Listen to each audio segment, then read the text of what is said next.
Trustment agreement signed between the government and the MTAR Corporation several years ago. He said co-location arrangements involve legal and constitutional issues, but stressed the government will try to nut out the details with mainland officials. Diane To, TVB News. Experts in the United States say telltale signs from yesterday's Virgin Galactic crash scene indicate that the space rocket broke up in mid-flight. A large-scale investigation is now underway to determine what went wrong and if the space tourism industry can be salvaged. Wreckage scattered for kilometers across the Mojave Desert indicates the likelihood of an in-flight breakup. That was the official word from the National Transportation Safety Board, which has just begun piecing together what went wrong in their first ever spaceship investigation. The test pilot killed when the Virgin Galactic spacecraft exploded was 39-year-old Michael Alsbury. The California resident is now the first person to die during a commercial spaceflight. The surviving pilot, who parachuted out of Spaceship Two, is 43-year-old Peter Seibold. He's still in the hospital suffering with moderate to major injuries. There is word that the testing of a new engine and fuel mixture could be the culprit. Virgin Galactic's founder refused to speculate, but hopes his dream of commercial space travel isn't altogether scrapped. I'm afraid in the crash investigations in the States, the NTSB make it absolutely clear one can't even speculate on what the cause is. Obviously, we're hopeful that it'll be something that can be fixed. There are clear pictures showing Spaceship Two breaking apart in midair shortly after being released from its mothership. The future of commercial space tourism now lies in the hands of these federal investigators. They will determine whether to recommend changes or render the program too unsafe. Despite this tragic setback, Richard Branson hopes to prove Space Galactica is still worthy of forging the way forward. I think people realize that space is not easy. If it was easy, there would be a commercial spaceship company offering people trips into space. There isn't. This deadly tragedy isn't a first for Virgin Galactic. 3 people died at the Mojave Air and Spaceport in 2007 while testing a rocket motor for Spaceship Two. Power is back on across Bangladesh a day after the energy-starved nation was plunged into a nationwide blackout when the transmission line from neighboring India failed. It was Bangladesh's worst blackout since a 2007 cyclone knocked out the national grid for several hours. A power outage once again exposed inefficient and dated infrastructure that has held back the development in the South Asian nation. The country's junior power minister says the energy grid has been fully restored, and if there are any further problems, they will be for local reasons. There's no word on exactly what caused the outage, other than what the government called a technical glitch that caused a cascade of failures throughout the grid.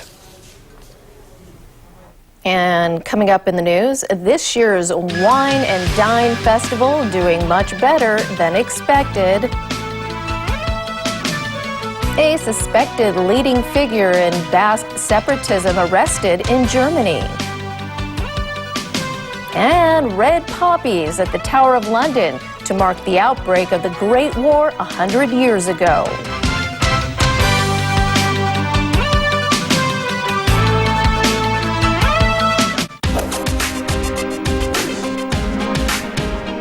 Not all champions are created equal. 2014 WGC HSBC champions. Highlights next Thursday and Friday late night and live Saturday and Sunday afternoon right here on Pearl. 轉頭先啦，轉頭先啦，仲轉頭！先施瘋狂大減價開始咗啦，仲快啲嚟掃貨！先施瘋狂大減價，約實你啦！ Dis-moi que tu m'aimes, que la vie est belle, que ce monde est fou. Dis-moi que tu m'aimes, que nos vies s'en mêlent, que je suis ton tout. Love Story, the new fragrance by Chloé.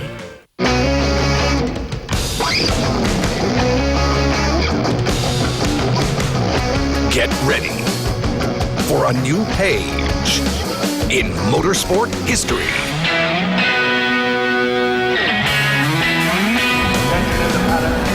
Welcome to Asia's most legendary race. This November, experience the Sun City Group 61st Macau Grand Prix.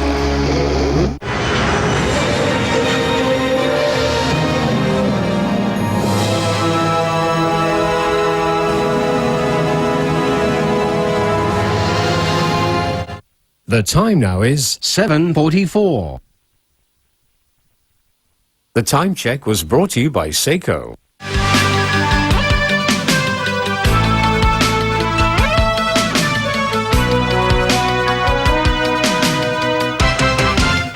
Welcome back to TVB News. It is the last day of the annual Wine and Dine Festival, and organizers and exhibitors are already celebrating what they say has been a successful event this year. That's despite earlier concerns that relocating the event to Kai Tak would hurt attendance. Diane To has the story. What better to do on a Sunday than to eat and drink to one's heart's content?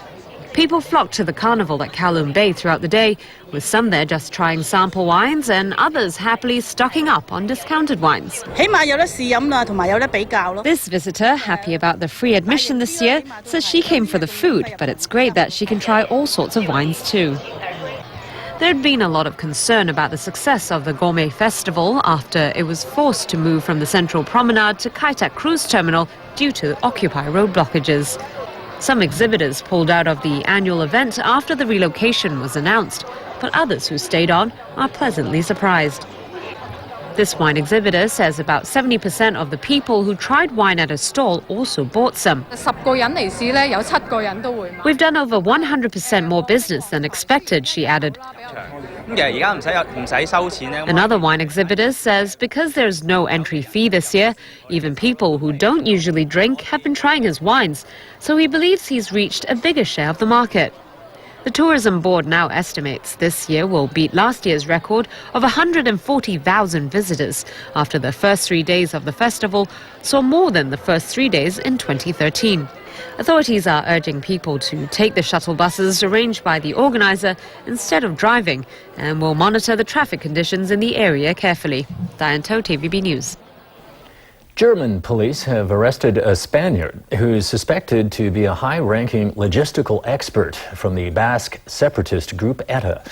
The 49-year-old man, Tomás Elgorriaga Kunz, is accused of masterminding explosive attacks. German officials say Kunz was convicted in France of being a member of a terrorist group and preparing attacks and had been on the run since 2004. He was arrested in the southwestern German city of Mannheim on Friday.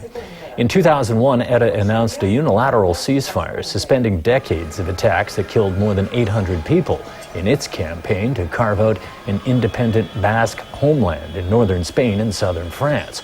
It's not immediately known what role, if any, Kunz played in the attacks. German officials say he will be extradited to France if the arrest warrant is issued. Top military officials in the embattled West African country of Burkina Faso appear to be lining up behind a soldier from the Presidential Guard to lead the country to a transitional government. But just days after the country's long-serving president suddenly resigned, there is growing concern that another military ruler is now calling the shots. In the sweepstakes to run a country suddenly left leaderless, frequent news conferences are the preferred tactic. So, after days of violent protests, the military leaders vying for the vacancy left by former President Blaise Compaoré are staking their claims to lead the country. And now, Burkina Faso's top soldiers are throwing their support behind this man, Lieutenant Colonel Isaac Zida, deputy commander from the elite Presidential Guard. This is not a coup, but a popular uprising, Zida assured his audience during a televised address. After a meeting to appoint Zida to power, military leaders issued a statement saying the transition will be decided in consultation with all stakeholders. Compaore stepped down on Friday after violent protests broke out